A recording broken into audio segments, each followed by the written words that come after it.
তোমার একটা সম্বন্ধ আইলো, তো তুমি কিভাবে বিয়ে করতে চাও? এখন তো আপনারা ধরো সামাজিকতার কোনো প্রশ্ন ওঠে না। পিছাকালাতে যে নিয়ম হয় এইভাবেই ধরো সমাজ কোর্ট ব্যবস্থায়। কোর্ট ম্যারেজ, হ্যাঁ, কোর্ট ম্যারেজে চাইতেছ হ্যাঁ। বিয়ে? তো ধরো কয়েকদিনের মধ্যে সম্বন্ধ আইলো, তুমি কি করবা? তুমি রাজি নি?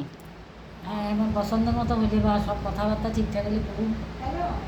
মানে রেজিস্ট্রি ছাড়া করতা না? রেজিস্ট্রি ছাড়া বিয়ে হইলে বুঝো না, এটা একটা এখন তো সব কিছুর একটা মানে মানে নিয়মের মধ্যে। হুম, তাইলে কমলাদের যেটা পছন্দ, ছেলে থাকুক, ছেলে ছেলে মেয়ে থাকলেও বিয়ে শাদী ওদেরও কোনো সমস্যা নাই। তো রেজিস্ট্রি বিয়েটা মাস্ট। আর তুমি কি ছেলের বাড়ি থাকবা না ছেলে তোমার বাড়ি? না, আমার এমন কোনো বার নেই, এখানে থাকলেও থাকতে পারো, এখানে থাকলেও থাকতে পারো, আমার কোনো ইয়ে নেই করতে নেই। মানে মেইন আমার একটা, তোমার একটা এখন বন্ধু দরকার।